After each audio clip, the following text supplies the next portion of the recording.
Falei, pessoal, a gente vai seguir agora com a parte de documentação de auditoria, né? Ou papéis de trabalho, são sinônimos aí também, né? Papéis de trabalho é onde o auditor vai registrar todas as evidências coletadas, todas as conclusões importantes, todos os julgamentos, como ele dirimiu a dúvida, como ele tratou dos elementos contraditórios, como ele tratou a divergência de opinião dentro da equipe, ou seja, tudo que é importante para a auditoria estará registrado ali nos papéis de trabalho ou na documentação de auditoria, que é um sinônimo aí. Existe uma máxima em auditoria que diz assim: trabalho não documentado é trabalho não feito, né? Então veja a importância de documentar o trabalho realizado nos papéis de trabalho, até mesmo para comprovar aí que ele foi feito de forma adequada. Vamos ver o nosso conceito aí de documentação de auditoria.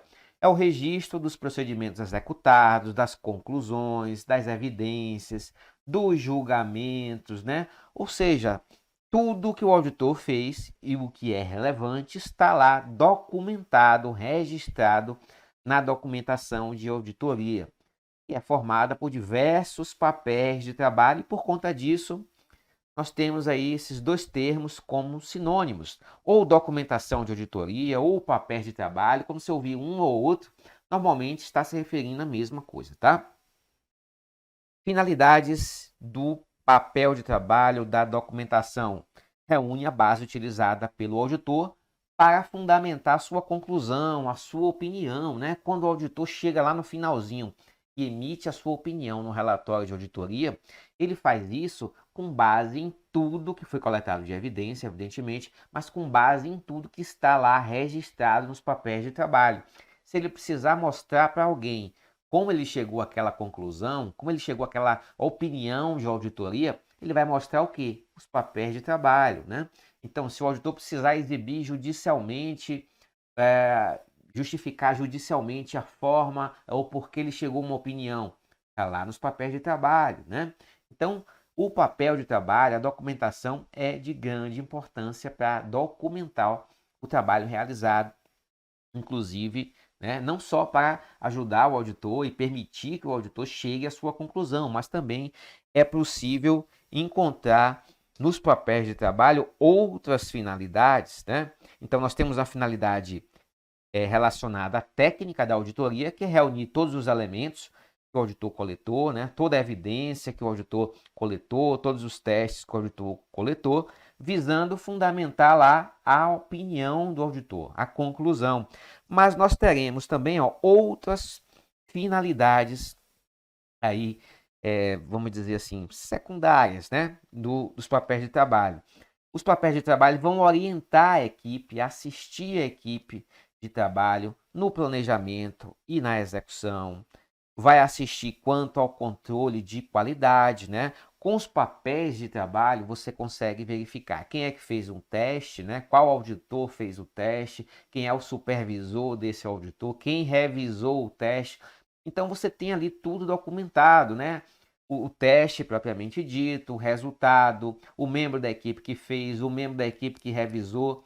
Então você tem também como controlar essa qualidade do trabalho, além da função de registro e da função de revisão. Você pode revisar um teste feito verificando os papéis de trabalho daquele teste que foi executado, tá? Bom, características dos papéis de trabalho. Nós temos alguns aspectos formais. O primeiro deles indica que os papéis de trabalho devem ser completos, ou seja, devem registrar início, meio e fim, né? Não deve ter nenhum tipo de interrupção que prejudique a sua interpretação. Isso não significa ser prolixo demais ou trazer um monte de bobagem para os papéis de trabalho. Não, a gente documenta nos papéis aquilo que é relevante, tá? Mas, claro, é preciso que eles sejam completos, tenham início, meio e fim, tá? Os papéis devem ser objetivos, ou seja, deve ter a qualidade e quantidade adequada, né? Sem ser sucinto demais, ou tampouco também incluindo um monte de abobrinha, né? Enchendo linguiça. Não é para fazer isso com os papéis de trabalho. Não é para ser sucinto demais, mas deve ter essa medida do bom senso, né? E trazer aquilo que é importante, tá? Então devem ser objetivos eles devem ser também concisos, ou seja, deve ser claro a ponto de que um outro auditor compreenda tudo que foi feito, né, sem muitas explicações adicionais. Então, se um auditor mostrar o papel de trabalho dele para um outro auditor, esse outro auditor, na média, deve compreender perfeitamente o que foi realizado, que conclusão chegou, né? Então, esse é o limite aí da concisão, tá? Ser conciso é isso. Os papéis de trabalho utilizados em um trabalho de auditoria devem ser escritos de forma clara e objetiva, né? Sempre permitindo esse entendimento por um outro auditor. Nossa próxima característica é a característica lógica, né? Deve ter uma sequência lógica que oriente, né, para o desfecho de uma situação, para a busca de uma verdade qualquer. Então, deve ter uma sequência lógica em relação ao objeto perseguido. E, para fechar, devem ser limpos, né? O que é que significa isso? Eles não devem conter rasuras, emendas, né? Nada que prejudique ou ponha em dúvida a sua fidedignidade. Essas são as características formais dos papéis de trabalho. Vamos ver uma questão aqui. Os papéis devem ser elaborados de forma tal que se entenda aonde o auditor pretenda chegar. Essa característica pode ser definida como sendo relacionada ao seguinte atributo, né? Vamos dar uma olhadinha aqui, ó. Concisão. A concisão seria que deve ser claro, né? A concisão para permitir que um outro auditor entenda aquilo que o auditor executor fez. A limpeza seria a ausência de rasuras, né? E emendas. A lógica seria uma sequência lógica, uma sequência que faça sentido, né? A nossa letra D seria a objetividade, que diz exatamente o quê? Que os papéis eles devem ter qualidade e quantidade adequada, né? Sem ser sucinto demais, tampouco também registrando as circunstâncias imateriais, para facilitar o entendimento, né? E se perceba aonde se deseja chegar. Então, ficou bem claro aí, né? A nossa objetividade com essa frase aqui, ó. O papel que explica direitinho aonde a gente quer chegar de forma clara é um papel objetivo, né? E a completude do papel tem a ver com o fato de eles terem início, meio e fim, né? Seria o nosso item aqui, né? Completos, a característica. Então sobrou a nossa letra D mesmo aqui, que é o nosso gabarito. Um trechinho aqui de norma de auditoria, tá? O auditor não precisa incluir na documentação, ou seja, nos papéis de trabalho, versões superadas de papéis de trabalho e demonstrações contábeis, notas que reflitam entendimento incompleto ou preliminar, cópias anteriores de documentos corrigidos em decorrência de erros tipográficos ou de outro tipo de documento em duplicata, né? Então, deve ser evitada a informação repetida, né? A informação que já está superada pode ser trocada, substituída pela atual, né? Não é necessário inserir as demonstrações contábeis nos papéis de trabalho e todos aqueles documentos que não serão relevantes, né? Porque a gente só precisa incluir o que é relevante para a auditoria. Tá? Deste modo, uma informação incompleta, isso não me ajuda na auditoria. É uma informação preliminar ainda, superficial, ó. Cópias anteriores que foram corrigidos, de documentos que foram corrigidos posteriormente, né, em razão de erros de xerox, ó, erros de tipografia, erros de numeração. Então, duplicidade, não faz sentido eu trazer um monte de abobrinha aqui para o meu documento, para os meus papéis de trabalho, tá? Eu só vou trazer aquilo que vai fazer diferença, né, no meu julgamento, na minha conclusão, e vai permitir a minha conclusão final com a opinião do relatório de auditoria. Quanto ao formato dos papéis de trabalho, ó, Pode ser qualquer um, pode ser em papel, pode ser formato eletrônico, pode ser outros, né? Pode ser fotografia, pode ser um arquivo digital, pode ser qualquer coisa, tá? Qualquer coisa que seja hábil para registrar um trabalho executado pode ser usado como papel de trabalho, não é necessariamente papel. Em relação à extensão, a gente não vai ter um parâmetro fixo, né? Ou numérico, a gente não vai ter um parâmetro numérico dizendo qual é a extensão adequada, qual é a quantidade adequada. O que a gente vai ter é o julgamento, tá? Sempre julgamento do auditor para definir a extensão adequada, e esse julgamento vai se basear em um parâmetro. O papel de trabalho deve ter extensão suficiente para permitir o entendimento de uma auditoria, né, por outro auditor que não participou do trabalho. Então imagine aí que daqui a 2 anos, né, você fez auditoria hoje, mas daqui a 2 anos você vai ter que explicar para alguém o que é que você fez. Você vai ter que explicar para a justiça, por exemplo, né, se for uma demanda judicial. Você vai fazer isso com seus papéis de trabalho. Então, seus papéis de trabalho devem trazer informação suficiente para que quem lê entenda, né? Se um outro auditor lê esse material, entenda exatamente o que foi feito, sem precisar de muita explicação sua, né? Os papéis de trabalho devem ser autossuficientes, né? Explicar o que foi feito, qual a conclusão que se chegou, por que se chegou, por que não foi por aqui ou por aqui, tá? Então, a extensão é essa, é a extensão do julgamento profissional, tá? O auditor deve ter esse bom senso em registrar aquilo que é necessário para que uma pessoa daqui a 2 anos, 3 anos, 4 anos entenda exatamente o que foi feito, tá bom? Essa é a nossa extensão, né? A gente presta atenção naquilo que é relevante sempre, né? Não vamos ficar enchendo linguiça com os nossos papéis de trabalho, inserindo um monte de abobrinha. Então, basicamente, o que é que nós temos nos testes ou nos papéis? Os resultados dos exames efetuados, né? Como nós tratamos esses exames, qual a natureza de teste aplicada, aplicamos muito ou pouco teste, quais os procedimentos, né? Quais são os assuntos significativos, ou seja, o nosso limite, geralmente, ó, o nosso parâmetro é o parâmetro da relevância. A gente vai colocar aquilo que é relevante e que permita o entendimento de um terceiro auditor sobre exatamente o que foi feito. Os nossos papéis de trabalho, eles vão trazer também as seguintes informações: quem executou o trabalho, quando, quem revisou, né? E a extensão da revisão e quando foi feita essa revisão. Um papel de trabalho de um exame na conta caixa, vamos imaginar aqui que um membro da equipe fez a auditoria da conta caixa, fez a contagem de numerário. Então, o João fez essa contagem, né? O João auditor. Ele registrou lá nos seus papéis de trabalho, né? O valor do caixa contábil, o valor do caixa físico que ele contou e ele assinou, tá? Ele assinou. Então, o supervisor do João vai revisar esse papel de trabalho, né?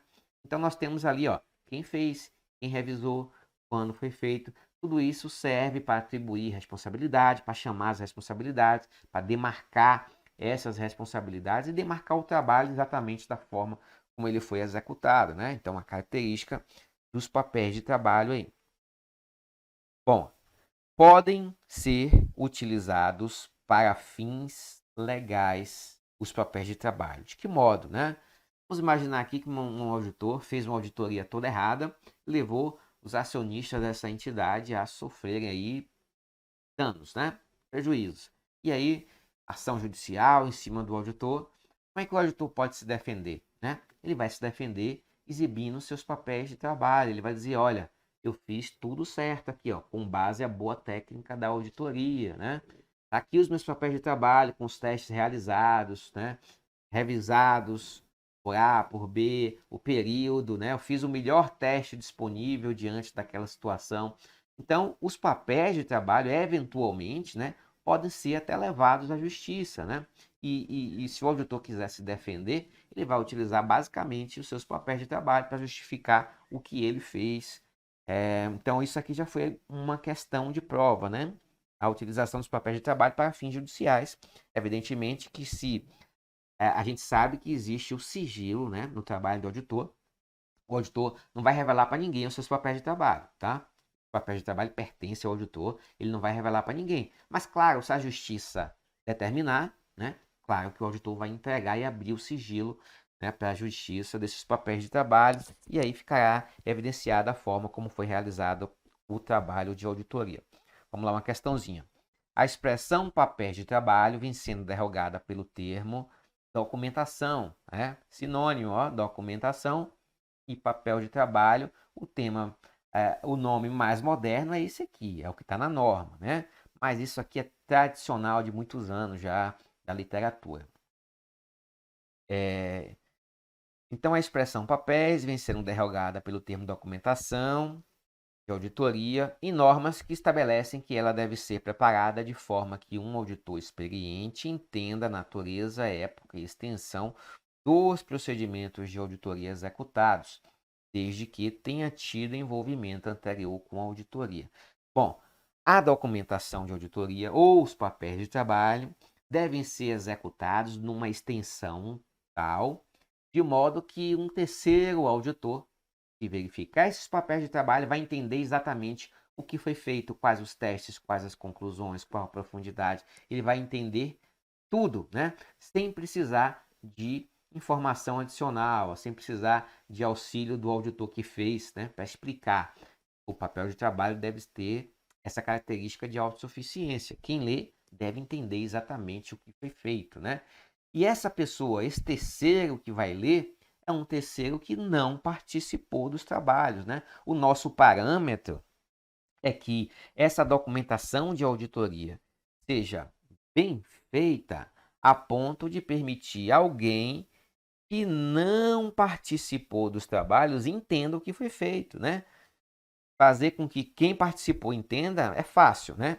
A extensão desejada dessa documentação é que um terceiro que não participou do trabalho, se ler, vai entender também. Então, por conta desse pedacinho aqui, ficou errado. Os papéis representam a documentação em meio físico ou eletrônico, olha só, né? Os papéis de trabalho podem ser elaborados em qualquer meio, físico, eletrônico, fotografia, tudo que for possível, né? Tudo que estiver disponível para fins de registro, né? E eles contêm as informações e os registros preparados pelo auditor, beleza? Ou fornecidos a ele no curso dos trabalhos executados. Sim, são as evidências de auditoria, né? Para fundamentar a opinião do auditor. No caso de auditorias realizadas em vários períodos consecutivos, alguns papéis de trabalho, se atualizados, podem ser reutilizados, tá? Vamos imaginar aqui a situação em que o auditor fez auditoria no ano X1 e ele também foi contratado para executar a auditoria no ano X2, né? Então, você tem ali alguns documentos do ano X1 que permanecem válidos no ano X2, né? Por exemplo, o estatuto social, talvez não tenha mudado, né? É o mesmo. Ou se mudou, com alguma pequena atualização, ele continua válido, né? Já outros documentos só servem para a auditoria do período corrente. Por exemplo, um extrato bancário do mês de março, ele só serve para você trabalhar os dados de março. Em abril, né? Bom, vamos lá, em abril serve também, né? Porque o saldo final de março passa para abril, mas quando chega em maio, né? Você já não precisa desse documento, em tese, né? Então, aqueles documentos que têm validade maior no tempo, como o estatuto social da empresa, não precisa você mudar todo ano. Às vezes é o mesmo do ano X1, é o mesmo do ano X2 e será o mesmo no ano X3. Então, quando a gente tem esses documentos, ó, repetidos, eles podem ser utilizados na auditoria corrente, né? Apesar deles terem sido fornecidos no ano anterior, por exemplo, né? Porque são documentos que não se alteram frequentemente. Correto.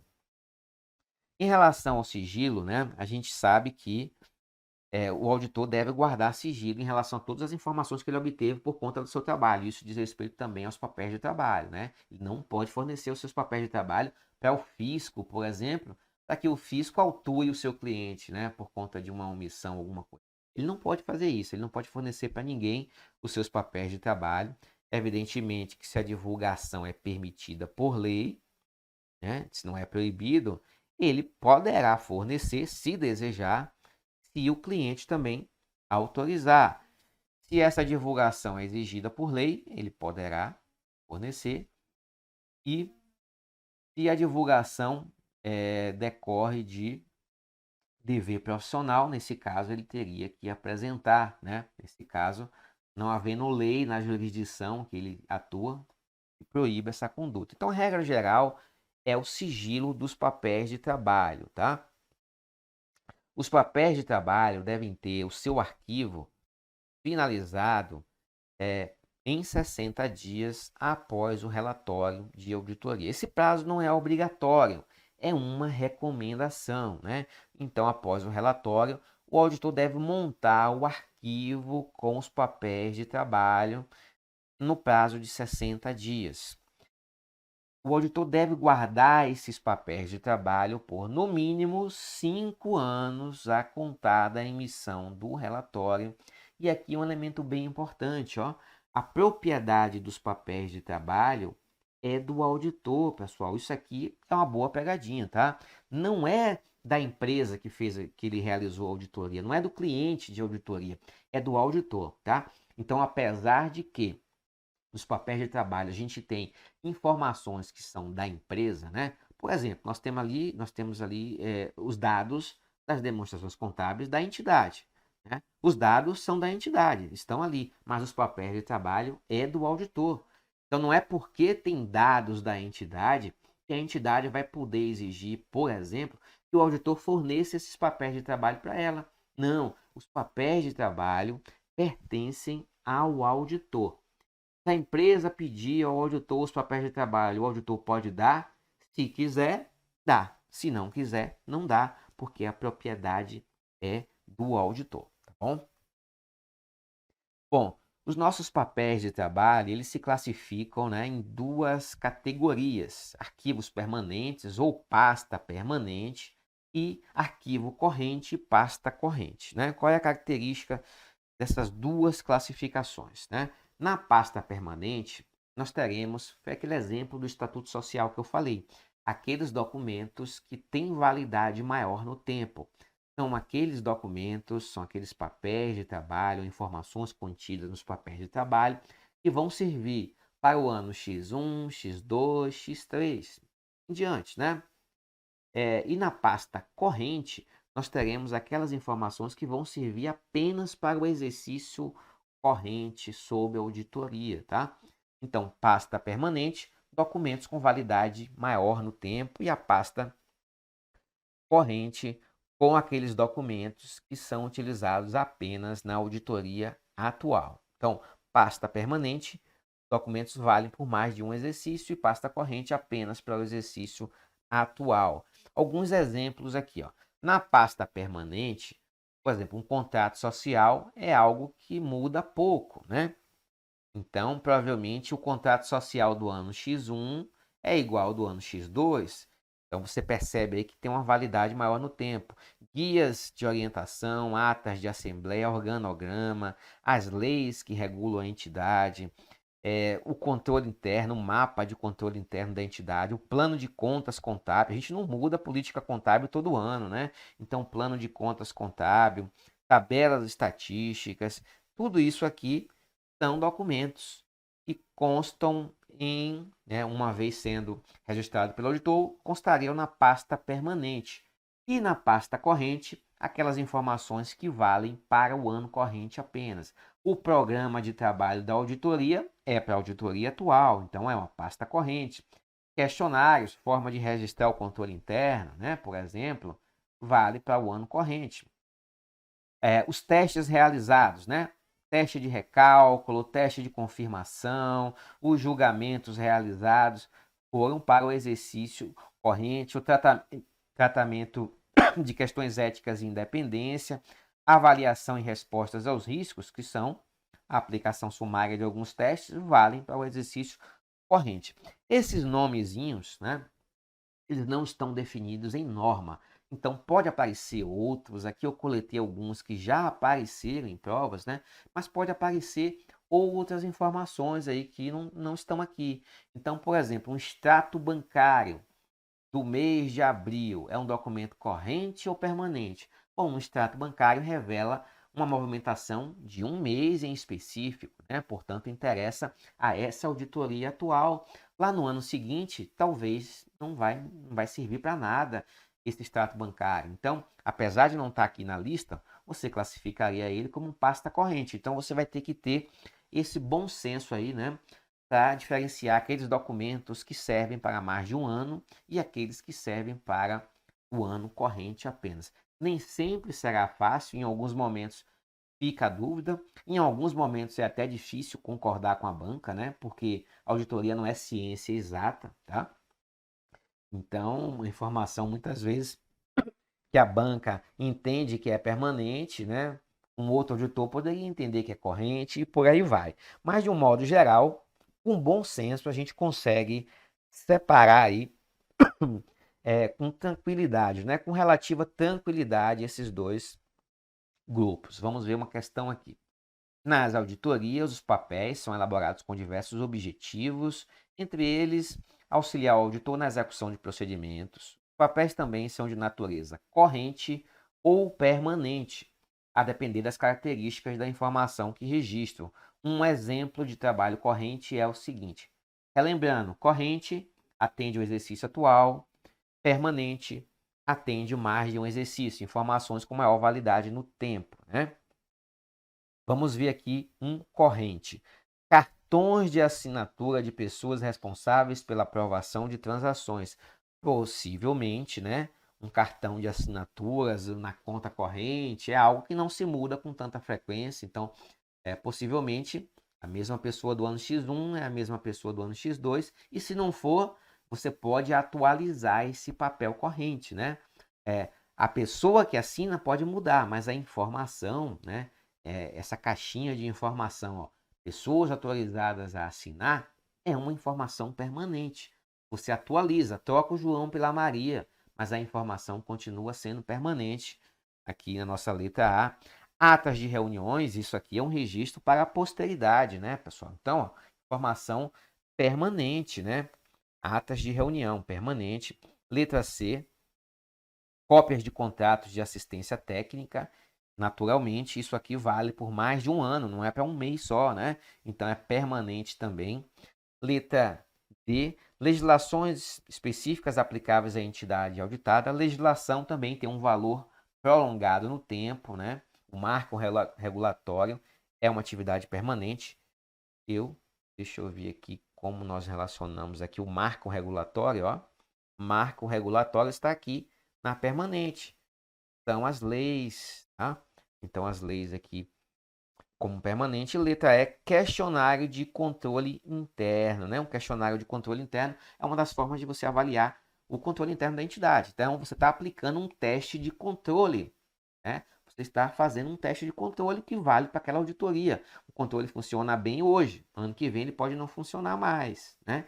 Porque mudaram as pessoas, enfim, né? Então, o teste aplicado no controle interno, os testes em geral, são testes com validade no período corrente. Então, aqui nós temos um teste de controle, a aplicação de questionário sobre o controle interno, né? O que seria esse questionário? O auditor vai perguntar assim: bom, quando você tem um cheque acima de 10 mil reais, quem é que assina? Ah, é fulano.